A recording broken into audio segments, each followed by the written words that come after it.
এর মধ্যে বেস্ট একটা জাদুকরি ফোন নিয়ে আজকে আমি এই ভিডিওতে কথা বলবো। এন্ড এই ফোনটার নাম হলো Itel S23।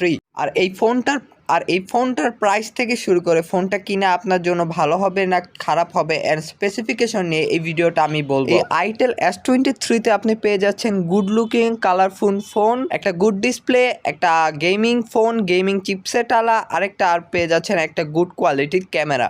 সো এই ভিডিওটা পুরোপুরি দেখতে থাকো অ্যান্ড নতুন হয়ে থাকলে চ্যানেলটাকে একটা ফলো দিয়ে দাও। এই ফোনটিতে আপনি পেয়ে যাচ্ছেন 6.6 HD প্লাস ডিসপ্লে এবং যার সাথে আপনি পেয়ে যাচ্ছেন 90 হার্জের স্মুথ স্ক্রিন রিফ্রেশ রেট। এই বাজেটে রিকমেন্ডেশনের মধ্যে বেস্ট একটা ফোন। অ্যান্ড এটা 90 হার্জ স্ক্রিন রিফ্রেশ রেট হওয়ার কারণে এটা কোনো রকমই ল্যাগ দিবে না, এটা আমি গ্যারান্টি দিয়ে নিচ্ছি আপনাদের কাছে।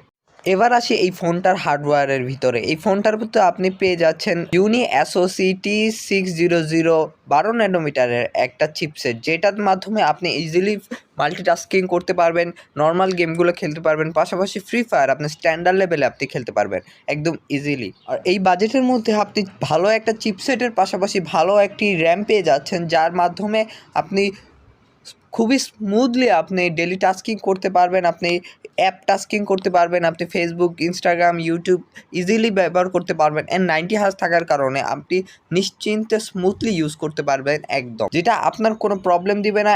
ইভেন আপনি আপডেটও দিতে পারবেন, 1 বছরে একটা করে আপডেট আসবে, আপনি টানা 3 থেকে 4 বছর এই ফোনটা একদম ইজিলি ইউজ করতে পারবেন।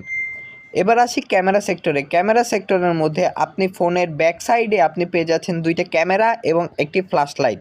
ফ্ল্যাশ লাইটটি থাকছে এলইডি ফ্ল্যাশ লাইট এবং ব্যাকের প্রাইমারি শ্যুটার ক্যামেরাটা আপনি পেয়ে যাচ্ছেন 50 মেগাপিক্সেলের, অ্যান্ড হলো নর্মাল মিনি শ্যুটার ক্যামেরাটি আপনি পেয়ে যাচ্ছেন মাত্র 2 মেগাপিক্সেলের, যেটা ডেতে অনেক ভালো হইলেও নাইটে একটু প্রবলেম দেয়, বাট ডিটেলসের একটু ঘাটতি থাকলেও আপনি সুন্দর মতো ছবি তুলতে পারবেন, ব্লার দিয়ে পোর্ট্রেট করে আপনি স্লো মোশন করতে পারবেন অ্যান্ড ইজিলি সব কিছু করতে পারবেন।